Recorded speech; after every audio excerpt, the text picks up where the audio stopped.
చూపించారు. 1971లో పాకిస్తాన్తో యుద్ధం జరిగినప్పుడు శ్రీమతి ఇందిరాగాంధీ గారు మహిళా శక్తిని ప్రపంచానికి నిరూపించారు. స్వతంత్రం వచ్చిన తర్వాత జరిగిన యుద్ధాలలో ఈ దేశాన్ని గెలిపించిన శక్తి మహిళా శక్తి. మహిళా శక్తిని ఎప్పుడు కూడా మా పార్టీ, మా ప్రభుత్వం తక్కువ అంచనా వేయలేదు. సుదీర్ఘమైన కాంగ్రెస్ పార్టీ అధ్యక్షురాలుగా శ్రీమతి సోనియా గాంధీ గారు బాధ్యత నెరవేర్చి 10 సంవత్సరాలు యూపీఏ 1, యూపీఏ 2 ప్రభుత్వాలను తీసుకురావడమే కాకుండా right to education act, right to information act, food security act ఇలాంటి అత్యంత పారదర్శకమైన చట్టాలను శ్రీమతి సోనియా గాంధీ గారు తీసుకొచ్చి మహిళల యొక్క శక్తిని నిరూపించి మహిళలే ఈ దేశానికి ఆదర్శం, మహిళా శక్తి అండగా నిలబడితే ఈ దేశం అభివృద్ధి పదం వైపు నడుస్తుంది అని చెప్పి నిరూపించిన పార్టీ ప్రభుత్వం కాంగ్రెస్ పార్టీ, మా ప్రభుత్వం. ఈరోజు కూడా మా ప్రభుత్వం ఏర్పాటు చేసిన తర్వాత అప్పటి వరకు నిర్లక్ష్యానికి లోనైన స్వయం సహాయక సంఘాలను ఆర్థికంగా నిలబెట్టాలి. మహిళ ఆర్థికంగా నిలబడితే, ఒక్క మహిళ ఆర్థికంగా నిలబడితే ఆ కుటుంబాన్ని పూర్తి స్థాయిలో ఆర్థికంగా నిలబెడుతుంది. అలాంటి ఒక మహిళ కుటుంబాన్ని నిలబెడితే 1 కోటి మంది మహిళలు తెలంగాణలో ఆర్థికంగా నిలబడి 1 కోటి మంది మహిళలు కోటీశ్వరులు అయితే తెలంగాణనే ఈ దేశానికి ఆదర్శం అవుతుంది. ఈ దేశాన్ని ఆర్థికంగా నిలబెట్టాలి అని అంటే తెలంగాణ రాష్ట్రం $1 ట్రిలియన్ ఎకానమీకి అభివృద్ధి చెందాలి అని అంటే 1 కోటి మంది మహిళల్ని కోటీశ్వరులను చెయ్యాలన్న లక్ష్యంతో ఈరోజు మా ప్రభుత్వం పనిచేస్తుంది. అందులో భాగంగానే ఈరోజు ఇంతమంది మహిళల్ని ఇక్కడికి పిలిపించి ఇక్కడ ఇంత మంచి కార్యక్రమాన్ని ఏర్పాటు చేసి ప్రోత్సహించే పని చేస్తున్నాం. మీ అందరికీ తెలిసి ఇక్కడికి వచ్చిన మహిళలు గతంలో మీరందరూ పండుగకు అమ్మగారింటికి వెళ్ళాలన్నా, ఇంకేదైనా కార్యక్రమాలకు అమ్మవారిని దర్శించుకోవాలంటే ఇంట్లో బస్ ఛార్జీలు అడగాలి. ఇంటైనా లేదు అని అంటే మీరు వెళ్ళే పరిస్థితి లేదు. కానీ ఈరోజు తెలంగాణ రాష్ట్రంలో మన ప్రభుత్వం వచ్చిన తర్వాత మహాలక్ష్మి కార్యక్రమం ద్వారా ఈ రాష్ట్రంలో మహిళలు ఎక్కడికి వెళ్ళాలన్నా, అమ్మవారిని దర్శించుకోవాలన్నా, అమ్మగారింటికి వెళ్ళాలన్నా ఆర్టీసీలో మీరు ఎక్కడ చేయి చూపించినా అక్కడ ఆపి మీరు కావాల్సిన దగ్గర దిగడానికి ఆర్టీసీలో ఉచిత ప్రయాణం మా మహిళా సోదరిమణులకు అందించిన ప్రభుత్వం మన ప్రభుత్వం. మహిళలకు ఒక ప్రత్యేక నజరాన శ్రీమతి సోనియా గాంధీ గారు ఇచ్చారు. దాదాపుగా ఇప్పటికీ 16-17 నెలల్లో 5,200 కోట్ల రూపాయలు ఈరోజు ఆర్టీసీకి రాష్ట్ర ప్రభుత్వం చెల్లించడం జరిగింది. మా మహిళలు ఆర్టీసీ ఉచిత బస్సు ప్రయాణం వినియోగించుకోవడం వల్ల ఆడబిడ్డలకు ఒక్కొక్కరికి దాదాపుగా నెలకు 5,000 రూపాయలు ఆదాయం మిగలడమే కాకుండా ఆర్టీసీ కూడా ఈరోజు లాభాల బాటల్లో నడుస్తుంది. గతంలో ఆర్టీసీ నష్టపోయి ఆర్టీసీని ప్రైవేటైజ్ చేస్తారన్నంత ప్రమాదానికి దారితీసింది. ఆనాడు జీత భత్యాల కోసం వాళ్ళు నిరసన తెలిపి బందులు పాటిస్తే దాదాపుగా 50 మంది కార్మికులు చనిపోవడం జరిగింది. అలాంటి ఆర్టీసీలో 50,000 మంది కార్మికులు ఉన్నారు. ఇవాళ 50,000 మంది కార్మికులు ఆర్టీసీ లాభాల బాటలో నడవడం వల్ల ఆ కుటుంబాలన్నీ కూడా బాగుపడ్డాయి అని అంటే మా ఆడబిడ్డలకి ఈరోజు తెలంగాణ రాష్ట్ర ప్రభుత్వం మహాలక్ష్మి పథకం ద్వారా మీకు ఆర్టీసీలో ఉచిత బస్సు ప్రయాణం అందించడమే ఈరోజు ఆర్టీసీ లాభాల బాటల్లో నడుస్తుంది. ఇదే కాదు, ఈరోజు ఆడబిడ్డలకు 500 రూపాయలకు సిలిండర్ అందించిన ఈరోజు గ్రామీణ ప్రాంతాలలో ముఖ్యంగా తండాలలో, గూడాలలో ఉన్న ప్రభుత్వ పాఠశాలలు అమ్మ ఆదర్శ పాఠశాల పేరు మీద పాఠశాల నిర్వహణ పెత్తనం అంతా కూడా ఈ అమ్మల చేతుల్లో పెట్టాం. ఎందుకంటే గ్రామీణ ప్రాంతాలలో చదువుకుంటున్న పిల్లలు వాళ్ళ పిల్లలే. మరి వాళ్ళ పిల్లలు స్వయంగా చదువుకుంటున్న పాఠశాలల నిర్వహణ ఆడబిడ్డల చేతుల్లో ఉంటే బాగుంటుంది అన్న ఆలోచనతోటి అప్పటి వరకు ప్రైవేట్ వ్యక్తుల చేతుల్లో ఉన్న ఈ పాఠశాలల్ని ఈరోజు అమ్మ ఆదర్శ పాఠశాల పేరు మీద ఆడబిడ్డలకి అందుబాటులోకి తెచ్చినాం. ఇదే కాదు, ఈరోజు దాదాపుగా 1,30,00,000 డ్రెస్సులు ప్రభుత్వ పాఠశాలల్లో చదువుకుంటున్న విద్యార్థులకు కుట్టించే బాధ్యత. గతంలో ఇవన్నీ కార్పొరేట్ కంపెనీలకు ఇచ్చేది. కానీ మన ప్రభుత్వం వచ్చిన తర్వాత పాఠశాలల్లో చదువుకుంటున్న ప్రతి విద్యార్థికి బట్టలు కుట్టే కార్యక్రమాన్ని మహిళా సంఘాలకు అందించడం ద్వారా ఈరోజు మహిళల్ని ఆర్థికంగా నిలబెట్టడమే కాదు, స్థానికంగా స్కూళ్ళు తెరిచిన మొదటి రోజే 65 లక్షల డ్రెస్సులు కుట్టి విద్యార్థులందరూ కూడా అందించడం జరిగింది. గతంలో ఎప్పుడు కూడా అక్టోబర్ నవంబర్ వస్తే కానీ వాళ్ళకి బట్టలు ఇచ్చేవాళ్ళం కాదు. కానీ మహిళలకు ఆ బాధ్యత అప్పచెప్తే ఈరోజు సరైన సమయంలో మహిళలు ఈరోజు ఆ పాఠశాలలు ఉండే విద్యార్థులకు బట్టలు స్టిచ్చింగ్ చేసి ఇస్తున్నారు. అదేవిధంగా ఈరోజు పాఠశాలల్లో పెట్టే మధ్యాహ్న భోజన పథకం కావచ్చు, రెసిడెన్షియల్ అండ్ వెల్ఫేర్ స్కూల్స్లో ఎస్సీ ఎస్టీ బీసీ మైనారిటీ, అదేవిధంగా కస్తూర్బా పాఠశాలలో కూడా నిన్నమన్ననే నేను సమీక్ష చేసి అధికారులకు ఆదేశాలు ఇచ్చిన. ప్రైవేట్లో కొనుగోలు చేస్తున్న కూరగాయలు కావచ్చు, పాలు కావచ్చు, ఇతర నిత్యావసర వస్తువులు అన్నిటిని కూడా మహిళా సంఘాల నుంచే కొనాలి, మహిళా సంఘాలను వ్యాపారంలో ప్రోత్సహించాలన్న ఆలోచనతోటి ఈరోజు మహిళలకే అందించడం జరిగింది. ఇంతకుముందు దివ్య రాజేంద్రన్ గారు చెప్పినట్టు పెట్రోల్ వ్యాపారము అని అంటే పెట్రోల్ బంకులు అంటే రిలయన్స్ గుర్తొస్తుంది, సోలార్ పవర్ అంటే అంబానీ గుర్తొస్తాడు. అదానీ అంబానీలు పెట్రోలియం బిజినెస్కు సోలార్ పవర్ బిజినెస్కి మారుపేరైతే ఈరోజు మా ఆడపడుచులకు మీకు పెట్రోల్ బంకులు పెట్టుకునే అవకాశం ఇచ్చే నారాయణపేటలో నూతనంగా ఆడబిడ్డల చేత పెట్రోల్ బంకు నిర్వహించడానికి ఈరోజు మా ప్రభుత్వం అనుమతి ఇచ్చి మిమ్మల్ని ప్రోత్సహించింది. అదేవిధంగా అదానీ చేతుల్లో ఉండే సోలార్ పవర్ ఈరోజు 1000 మెగావాట్ల సోలార్ పవర్ ఉత్పత్తి చేసే ఒప్పందాలని రాష్ట్ర విద్యుత్ శాఖ ద్వారా మహిళా సంఘాలకు ఈరోజు ఒప్పందాలు చేయించి సోలార్ పవర్ ఉత్పత్తి చేసే వ్యాపారాన్ని ఈరోజు ఆడపడుచులకు అందించడం జరిగింది. ఈరోజు అదానీలతో అంబానీలతో పెట్రోల్ బంకుల వ్యాపారం నుంచి మొదలు పెడితే సోలార్ పవర్ జనరేట్ చేసే వ్యాపారాల వరకు ఈరోజు ఆడబిడ్డల చేతుల్లో పెట్టినాం. ఇదే కాదు, ఈరోజు హైటెక్ సిటీ లేకపోతే రాయదుర్గం ప్రాంతం వెళ్తే విప్రో, ఇన్ఫోసిస్, మైక్రోసాఫ్ట్ లేదా మల్టీనేషనల్ కార్పొరేట్ కంపెనీల ఆఫీసులు సంస్థలు ఉన్నాయి. అక్కడ వ్యాపారం చేయాలన్నా చిన్న కొట్టు పెట్టుకోవాలంటే కూడా కోట్ల రూపాయలు కావాలి. అలాంటి హైటెక్ సిటీ పక్కనే 3.5 ఎకరాల స్థలాన్ని ఈరోజు మహిళా సంఘాలకు ఇచ్చి వాళ్ళు ఉత్పత్తి చేసే వస్తువులను అక్కడ మార్కెట్ చేసుకోవడానికి 106 స్టాల్స్ను పెట్టి 3.5 ఎకర్స్ 100 కోట్ల రూపాయలు ఉన్న భూమిని ఈరోజు మహిళా సంఘాలకు, ఇందిరా మహిళా శక్తికి ఈరోజు మనం కేటాయించడం జరిగింది.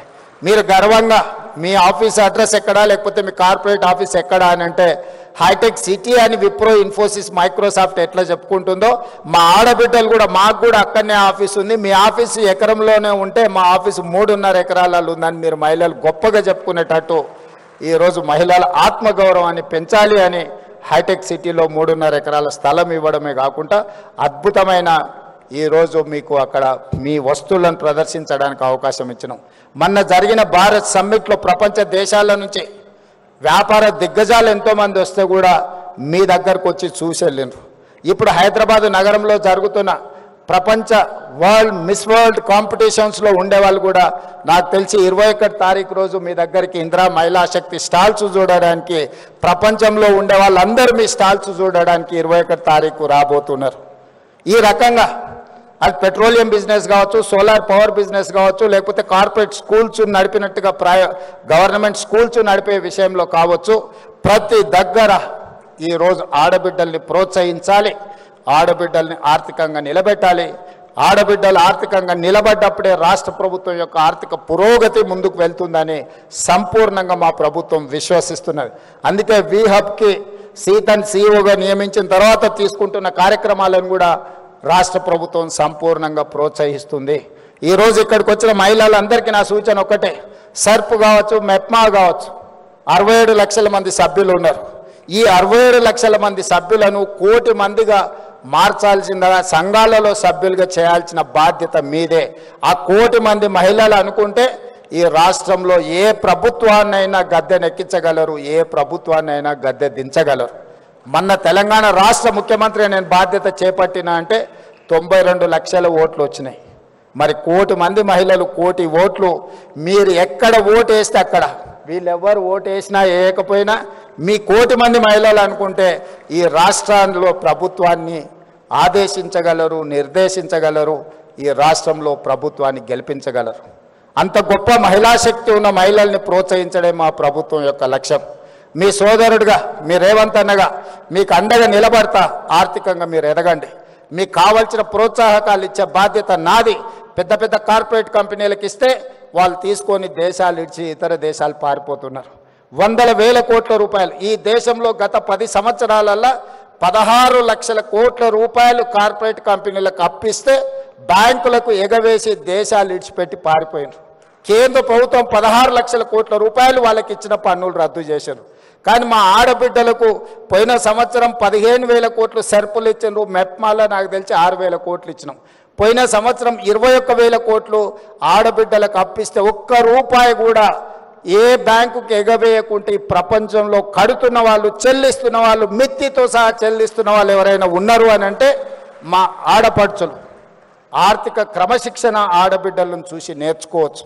అందుకే ఈ సంవత్సరం కూడా వాళ్ళని ప్రోత్సహించాలని ఇంతకుముందు దివ్య గారు చెప్పినట్టు 15,000 టార్గెట్ పెట్టుకుంటే 20,000 కోట్లకు రీచ్ అయిందంటే ఈరోజు బ్యాంకులకు మీ పట్ల ఒక విశ్వాసం, నమ్మకం ఉంది. మీకు ఇచ్చే ప్రతి రూపాయి వడ్డీతో సహా సరైన సమయంలో మీరు చెల్లిస్తారని. మీరు ఆర్థిక క్రమశిక్షణతో ముందుకు వెళ్తున్నారు కాబట్టి మీరు ఆర్థికంగా అభివృద్ధి చెందడానికి అవకాశం ఉంది. అందుకే ఈనాడు రాష్ట్ర ప్రభుత్వం తరఫున మీ సోదరుడిగా నేను మీకు మాట ఇస్తున్నా. మీరు బలంగా నిలబడండి. ఈరోజు 10,000 మెగావాట్లు సోలార్ పవర్ అవసరం ఉన్నది మనకు. 1000 మెగావాట్లు కాదు, ఈ 1000 మెగావాట్లను మీరు సరైన విధంగా మీరు నిర్వహించండి. అవసరమైతే ఇంకొక 1000 మెగావాట్లను ఈరోజు మీకు కేటాయించడానికి రాష్ట్ర ప్రభుత్వం సిద్ధంగా ఉన్నది. అదేవిధంగా ఆర్టీసీలో 10,000 బస్సులు ఉంటే దాదాపుగా 5,000 బస్సులు ప్రైవేట్ నుంచి మనం ఈరోజు ఎంగేజ్ చేస్తున్నాం. అందులో 1000 బస్సులు మీకు ఇవ్వాలనుకున్నాం. 600 బస్సులకు మీరు ఇప్పుడు ప్రణాళికలు చేసుకున్నారు. 150 బస్సులను పోయిన నెలనే నేను పరేడ్ గ్రౌండ్ దగ్గర ప్రారంభించడం జరిగింది. మీరు ఈ 600 బస్సులను తక్షణమే తెచ్చుకొని ఆర్టీసీకి ఎంగేజ్ చేయండి. ఇంకా భవిష్యత్తులో మీకు అదనంగా కూడా మీకు బిజినెస్ ఇచ్చి, వ్యాపారం ఇచ్చి మిమ్మల్ని ప్రోత్సహించడానికి ప్రభుత్వం సిద్ధంగా ఉంది.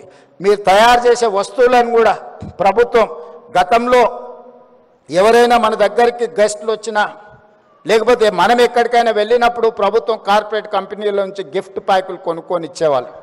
కానీ ఈసారి మొత్తం కంప్లీట్గా మహిళా సంఘాలు తయారు చేసే ఉత్పత్తులనే, హ్యాండ్లూమ్నే ఈరోజు మనం వచ్చే గెస్టులకు గిఫ్టులుగా మనం ఇస్తున్నాం. మేము ప్రధానమంత్రిని కలిసినా కూడా మీ వస్తువులే తీసుకెళ్ళి నేను ఇస్తున్నా. ఏ దేశం నుంచి ఏ దిగ్గజ వ్యాపారస్తుడు ఇక్కడికి వచ్చినా మీరు ఉత్పత్తి చేసిన వస్తువులనే వాళ్ళకు బహుమతిగా మనం ఇస్తున్నాం. ప్రత్యక్షంగా మా ఆడబిడ్డల్ని ప్రోత్సహించాలనేదే మా ప్రభుత్వం యొక్క ఆలోచన విధానం. అందుకే ఈరోజు సర్పు వేరే, మెప్మా వేరే ఉంటే రెండింటిని కలిపి మెర్జ్ చేసినాం. ఈరోజు అర్బన్ ప్రాంతాలు అంటే పట్టణ ప్రాంతాలలో చాలామంది మహిళా సంఘాలలో చేరకుంటూ ఉన్నారు. నేను అధికారులకి వేదిక మీద నుంచి ఆదేశాలు ఇస్తున్నా.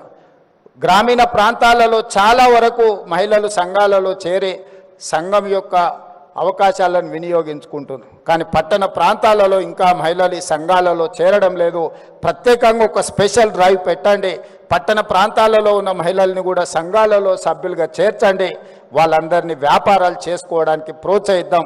ఆడబిడ్డలు వ్యాపారంలో నిలదొక్కున్నప్పుడే ఆ కుటుంబం ఆర్థికంగా నిలబడుతుంది. అదేవిధంగా ఈరోజు మీరు ఐడెంటిటీ కార్డు మహిళలకు ఇస్తున్నట్టున్నారు, కాకపోతే దాంట్లో డేటాబేస్ ఉన్నట్టు లేదు. అందుకే ఈరోజు నేను ఈ ప్రత్యేక సందర్భంలో ప్రతి ఆడబిడ్డకు ఒక QR కోడ్ అంటే ఒక యూనిక్ నెంబర్, అది మరి సాంకేతికంగా ఎట్లా అభివృద్ధి చేస్తారో సంజయ్ గారు చూడాలి. ప్రతి ఆడబిడ్డకు ఒక ID కార్డ్, ఆమె ఆర్థికపరమైన అంశాల నుంచి ఆరోగ్య సమస్యల వరకు వాళ్ళకి ఏ రకమైన ట్రీట్మెంట్ ఇవ్వాలి, వాళ్ళ హెల్త్ కండిషన్ ఏంది, గతంలో వాళ్ళకి ఏ రకమైన పరీక్షలు వైద్య సహాయం అందించడానికి చేసిండ్రో ఒక్కసారి ఆ కార్డు ఇస్తే హాస్పిటల్కి వెళ్తే అంతకంటే ముందు ఏ రకమైన వైద్య సహాయం అందించిండ్రో వాళ్ళ వివరాలన్నిటిని కూడా అందులో పొందుపరిచే విధంగా వాళ్ళకు ఒక డేటాబేస్ తయారు చేయాలి. ఈ రాష్ట్రంలో ఉన్న 1 కోటి మంది ఆడబిడ్డల యొక్క సంపాదన, వ్యాపారంతో పాటు వాళ్ళ ఆరోగ్య సమస్యలు, వాళ్ళకి సంబంధించిన మొత్తం డేటాను కూడా మనం కలెక్ట్ చేస్తే వాళ్ళకి ఎక్కడికి వెళ్ళినా, ఎందుకంటే ఆడపడుచులకు ఒక డాక్టర్ దగ్గరికి వెళ్ళినప్పుడు ఆయన అన్ని పరీక్షలు చేస్తాడు, ఏదో మందులు రాసిస్తాడు, జ్వరం తగ్గగానే ఈ పేపర్లు ఎక్కడో పోతాయి. మళ్ళీ సంవత్సరానికి ఇంకొక హాస్పిటల్కి పోయినప్పుడు ఆయన అన్ని పరీక్షలకు మళ్ళీ ఛార్జ్ చేస్తాడు. దాంతో ఏమవుతుంది అంటే వాళ్ళకి ట్రాక్ రికార్డ్ కూడా ఉండడం లేదు. గతంలో వీళ్ళకి ఏం సమస్య ఉండే, ఎలాంటి వైద్యాన్ని అందించడం, వీళ్ళకి ఎలాంటి ఆరోగ్య పరిస్థితులు ఉన్నాయనే ఒక మొత్తం ఎలాంటి వివరాలు లేకుండా పోతుంది. అందుకే ఈరోజు రాష్ట్ర ప్రభుత్వం ప్రత్యేకమైన దృష్టి పెట్టి నేను దివ్యా రాజేంద్రన్ గారికి సూచన చేస్తున్నా, ఈ డేటాబేస్ కలెక్ట్ చేయండి, వాళ్ళ హెల్త్ చెకప్ చేయించండి, వాళ్ళ కంప్లీట్గా హెల్త్ ప్రొఫైల్ బిల్డ్ చేయండి. ప్రతి సంవత్సరం ఒకసారి వాళ్ళకు పూర్తి స్థాయిలో ఆరోగ్య పరీక్షలు చేయించగలిగినప్పుడు ఈ ఆడబిడ్డలకు వాస్తవంగా వాళ్ళ ఆరోగ్యం దెబ్బతిన కంటే ముందే మనం నియంత్రించవచ్చు. వచ్చిన తర్వాత వాళ్లకు వైద్య సహాయాన్ని అందించడం కాదు, వాళ్ళకు ఆరోగ్య సమస్యలు రాకుంటేనే ముందుగానే వాళ్లకు మనము ఆరోగ్యపరమైన సూచనలు చేయడమే కాకుండా అవగాహన కల్పించి వాళ్ళకు అవసరమైన ఆరోగ్య భద్రత రాష్ట్ర ప్రభుత్వం కల్పిస్తుంది. వీటికి సంబంధించి అదేవిధంగా వాళ్ళ వ్యాపారాలను ప్రోత్సహించడానికి కూడా వాళ్ళ ఇండివిజువల్ ఉన్న నైపుణ్యం ఏంది, వ్యక్తులకు కొన్ని నైపుణ్యాలు ఉంటాయి, వాటన్నిటిని కూడా మనం కలెక్ట్ చేసుకోగలిగితే ఆ రంగంలో వాళ్ళని ప్రోత్సహించడానికి అవకాశం ఉంటుంది. ఇవన్నీ కూడా ఆడబిడ్డలను ఈరోజు ప్రోత్సహించడానికి రాష్ట్ర ప్రభుత్వం ప్రయత్నం చేస్తుంది. వచ్చే ఎన్నికల్లో మీ ఓట్లతోనే మళ్ళీ ప్రభుత్వాన్ని ఏర్పాటు చేయాలని మా పార్టీ మా ప్రభుత్వం అనుకుంటుంది. ప్రతి ఆడబిడ్డను 1 కోటి మందిని ఇందులో సభ్యులుగా చేర్చి ఆ 1 కోటి ఓట్లతోనే రెండోసారి ప్రభుత్వాన్ని ఏర్పాటు చేసి మిమ్మల్ని 1 కోటి మందిని కోటీశ్వర్లను చేసే బాధ్యత తీసుకుంటామని తెలియజేస్తూ మీ అందరి దగ్గర సెలవు తీసుకుంటున్నా. మీ అందరికీ